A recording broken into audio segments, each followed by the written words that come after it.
তো সেজন্য ডিফেক্টো আমাদের প্রধানমন্ত্রী হচ্ছে সালাউদ্দিন আহমেদ, আর আমাদের হচ্ছে নমিনাল প্রধানমন্ত্রী আমাদের তারেক রহমান, ফাংশনাল প্রধানমন্ত্রী সালাউদ্দিন আহমেদ, ওনাদের সবাইকে, না এটা তো আমি বলি না, মানুষ বলে আর কি, তো আমি শুনেছি আর কি মানুষ বলতে, এরকমই তো বলে মনে হয় না, আমি ওই আসার সময় শুনলাম মানুষ বলছে আর কি। আমরা বলতে চাই না এইভাবে, আসলে এটা বলা উচিত না। মানুষ বলে যে নমিনাল প্রধানমন্ত্রী তারেক রহমান আর ফাংশনাল প্রধানমন্ত্রী হচ্ছে সালাউদ্দিন আহমেদ, এগুলা আসলে শুনতে বাজে শোনা, এগুলো আমরা বলা উচিত না আমাদের জায়গা থেকে, এগুলা আপনারাও বলবেন না, যারা বলেছেন ওই সময় তারা বলবেন না এইসব জিনিস। না আসলে এগুলো তো বলা উচিত না, একটা নির্বাচিত প্রধানমন্ত্রী উনাকে বলছেন নমিনাল আর আরেকজনকে বলছেন ফাংশনাল, তো এটা আমাদের জন্য একই পার্লামেন্টে বসি, তো এটা আমাদের জন্য একটু খুব খারাপ লাগে।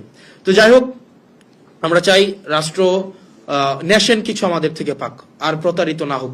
আবার প্রতারিত হইলে আবার একটা আমরা মানে একটা খুব বাজে একটা পরিস্থিতির শিকার হবো, এটা আমরা চাই না।